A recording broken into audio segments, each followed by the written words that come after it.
Hi guys, welcome to this video. It's today my pleasure to share another coding exercise. I was digging a little bit deeper into the whole voxel meshing, shrink mesh with 3D elements thing, and I just wanted to show you some tricks on that, or what's the difference between those two. And yeah, I have been coding a Hypermesh lattice mesher, which is basically just using hexahedron elements as an input, and it's building lattice structures out of it. It is a work I'm doing for a student group, which has this topic as their student project. And so I have the honor to a little bit supervise them and guide them here. So this is the primarily the reason I'm doing this. But also I found that in a current state, it's a pretty good example to just show how TCL scripting can be done. It is like Bridge Builder, but in 3D and less complicated. So let's jump into it. All right, we have Hypermesh here open, and to demonstrate what we were doing and shrink mesh, what's the difference, let me just quickly create a solid geometry. Like a sphere, it doesn't matter where it is. So we have just a sphere. And this sphere, now it can be mapped or meshed with the shrink warp mesh. So this sphere is also just a placeholder for any arbitrary step file, which has one enclosed volume. So you can here select a comp, tight wrap, loose wrap, I don't really care right now, mesh size, and here you have this box with generate solid mesh. And if I'm meshing here, you see that it's creating solid hexahedron elements. But it's skewed a little bit, right? So if you just mask here a little bit, you can see the cross section. Forgetting the shortcuts. But if I just simply don't show the geometry, you can see here those are hexahedron elements, and at the edge they're quite distorted. But you can see that it also aligns with the geometry pretty well. Pretty well. Depends on how good you want that thing to be. But yeah, so this is one thing of doing that. But let's just compare that to the utility tab thing. So for this one, just a quick reminder, you need a surface mesh. Trias, in this case, are sufficient. You have meshed those, and then you go to utility, to opti, and here to voxel mesh. Select the component, and we will just stay with that. And boom, you have your cubes or voxels. So, and the difference here is pretty obvious. So in the last mesh, the hexahedron elements are skewed, distorted, but really good matching with the geometry, with the outer surface. But here you have just regular grid voxels, and that's the definition of a voxel. It's not a hexahedron element, it is perfectly aligned with the coordinate system axis, like you can see here, x, y, z. All right, so now this is one thing. And the other thing I want to show you now, we can take an input like this and just use it in a newly coded Hypermesh lattice mesher. It's not a big thing right now, but I want to just show you what it does. So you have a simple model like this, excuse me, and you can transform that into a lattice mesh. The purpose, there can be many purposes. Also, I have to acknowledge for sure that Altair itself has topology optimization with lattice. So maybe a topic I will also explore in the future, but if you go into optimization and topology, you can see that you have lattice. And then you can choose certain lattice types and stuff like that. I've never really touched on that, but I think it's pretty interesting too. So, and I have to acknowledge that here. So what we're doing here is more or less, we want to have full control over the lattice structure, and maybe the student group decides to maybe implement their own lattice optimizer. So you're just free. And now the purpose of this thing is that you can here now pretty clearly see how you can get a benefit with Hypermesh, with TCL scripting, because no one wants to do those structures with hand clicking, right? So TCL is pretty cool. And one thing I have to acknowledge here is what do we need? What are the prerequisites? If you want to apply this code here, you need to export a model with as a solver deck, basically. And the solver deck has to be in free, so to speak, comma separated manner. And also you don't have to check, you must not check this, remove E from real values, because then the syntax for the nodes is a little bit messed up for my parser. But I will maybe adapt this in the future, that it has not a problem, and replaces the E wherever necessary. That should be not really a thing. And I will just walk you through the code a little bit, and maybe just use this example of the cube as a basis. So if I just simply, maybe we just stick with that. We could have gone also with the other one, but with the skewed elements, it's not that nice. So here are regular voxels, that's a little bit better. So let's export that. File export solver deck. And now I can make that, for example, here, sphere, in this case, this is voxels. And now you can see it's already in my Git repository, where I put all the FEM files I want to use in data FEM files. So sphere, voxels, warp, no, nothing with warp. It's first order, and there's no 2 here. So we save that, and now the menu, this is important, free, comma separated, and this has to be not checked. Export, and now we have that. And yeah, pay in mind that this can get quite calculation intensive, also because it's not entirely optimized yet for time. But depending on your connection type, there are many links to be drawn. Just that you know that. All right, so here we are. I will just simply, hide everything. So don't bother with those command TCL files. Those are just getting created automatically if I launch Hypermesh here.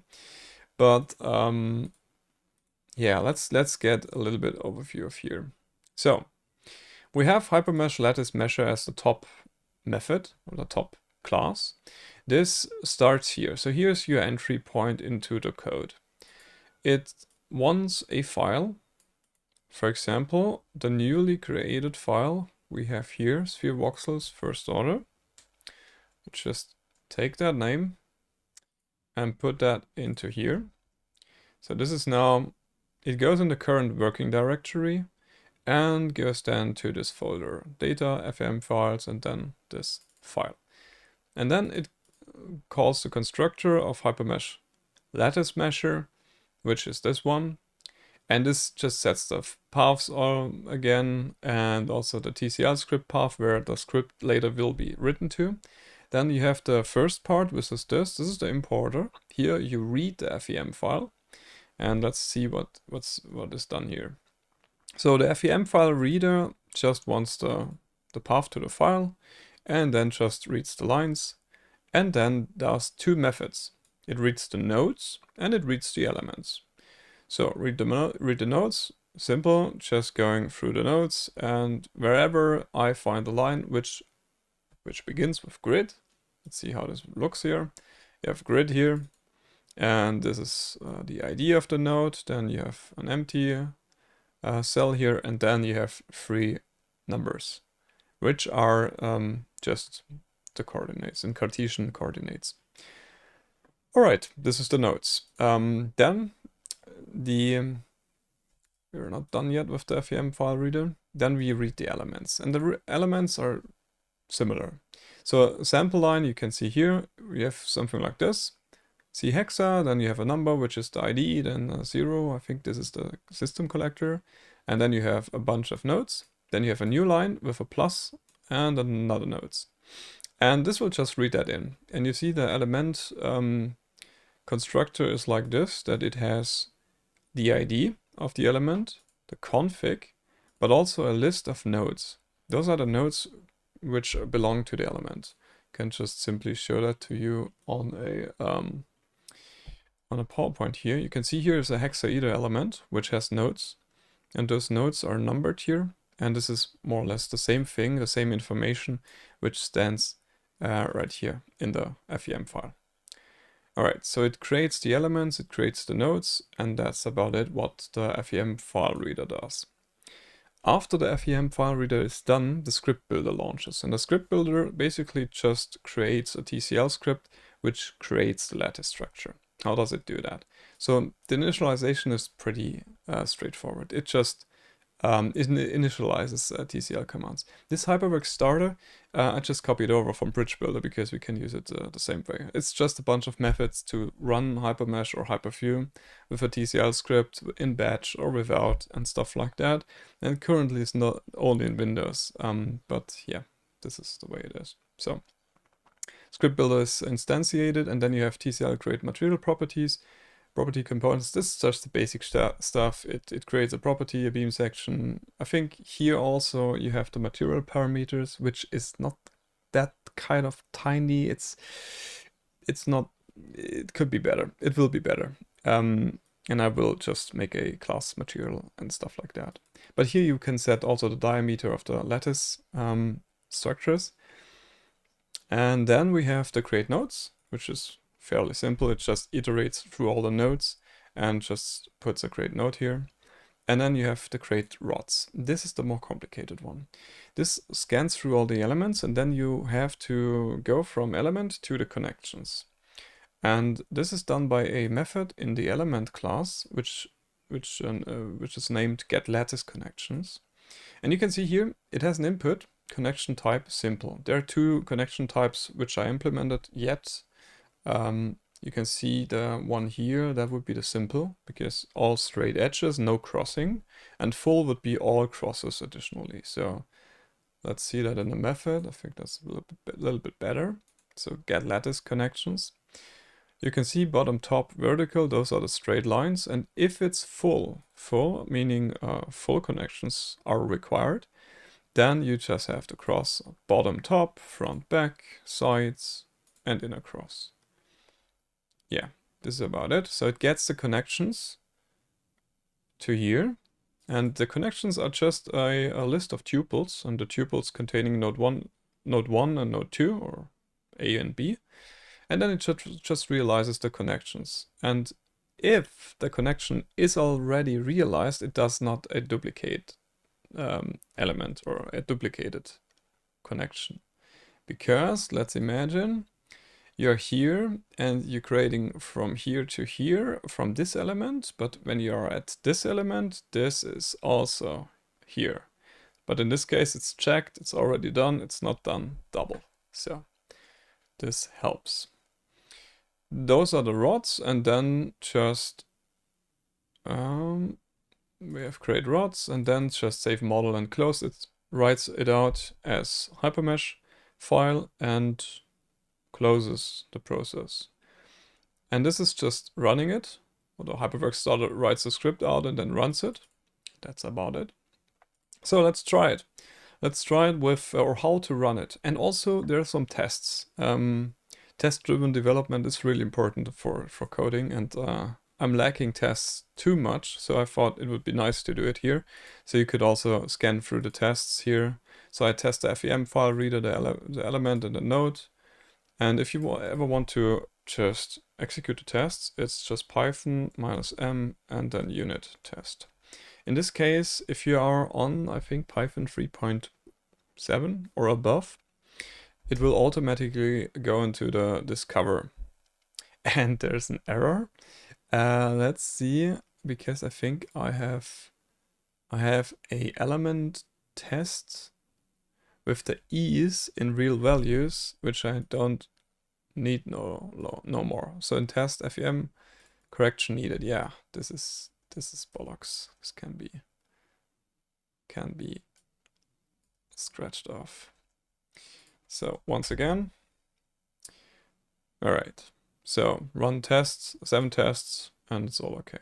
So now how to start this thing. So Python -m for module, and now you have the folder Hypermesh Lattice measure dot, and now the class Hypermesh Lattice measure, and this starts it. And you can see now it writes whatever from 7,000 elements. Yeah, those are the rods. And it takes a little bit of time, but let's see. It's sphere voxels first order.fem. So this is the model of the finite element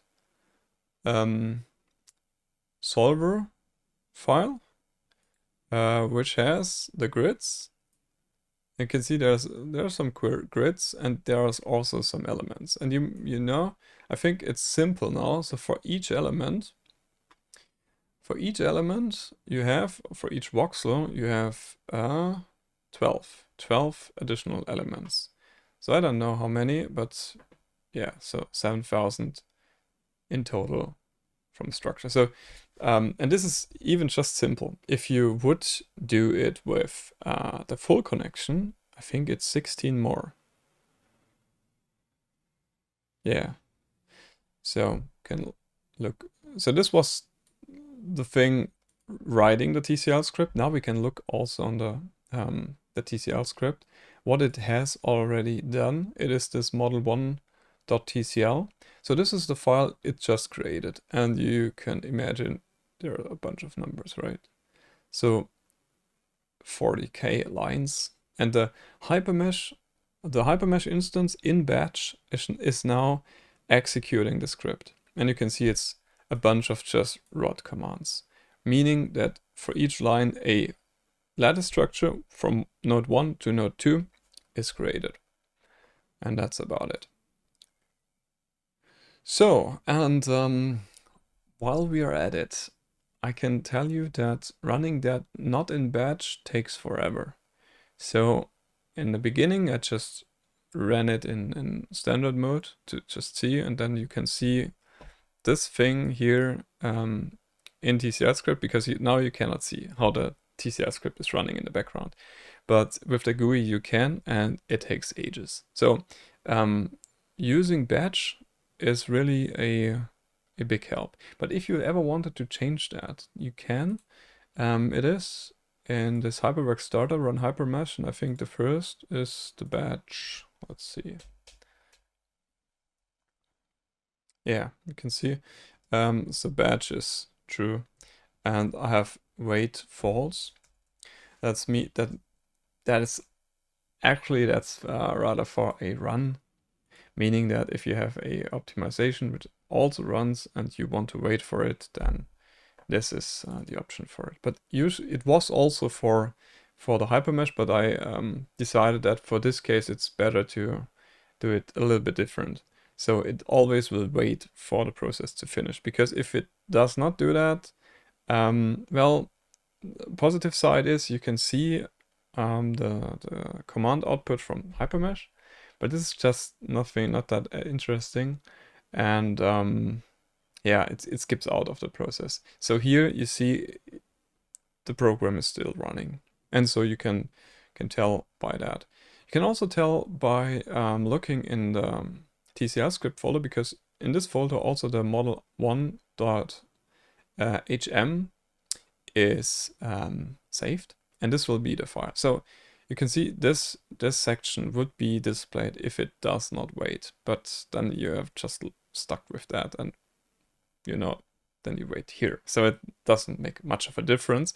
But now you can see it has finished, and if I just open the TCL script folder, which is also the folder where I have saved the model into, you can see here, hopefully you can see that, model 1. And this we can just simply drag into Hypermesh and then see what we have gotten. So it's a bit hard to see, right? But I warned you, there can be a lot of elements pretty damn fast.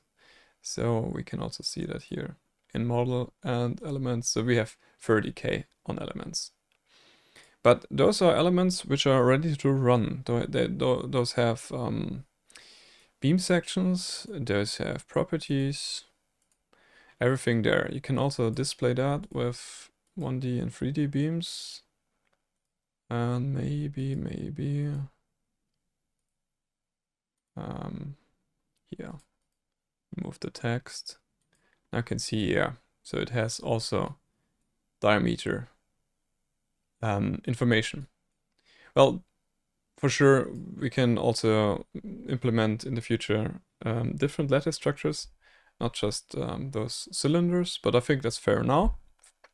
And I'm actually looking more into Hyperview scripting because let's say you have a run with Hypermesh, OptiStruct, you have valid results, and then you want to have, for example, the stress or the displacement values of each element and node respectively.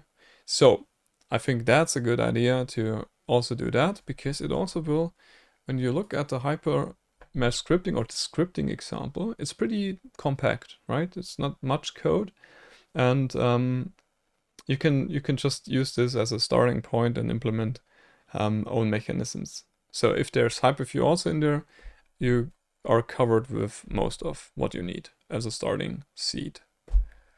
All right, I think that's about it. I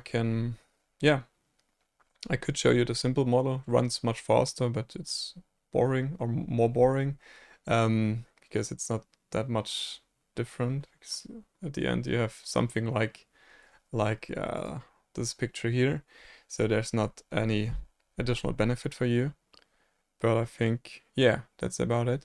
So thanks again for watching. If you have any questions, comments or so, just let me know. If you want to also improve the code, for example, work on it, create pull requests, all good for me. So I will share this link in the video description. And in this case, I want to wish you a very nice day, evening, whatever it is for you. And thanks for watching.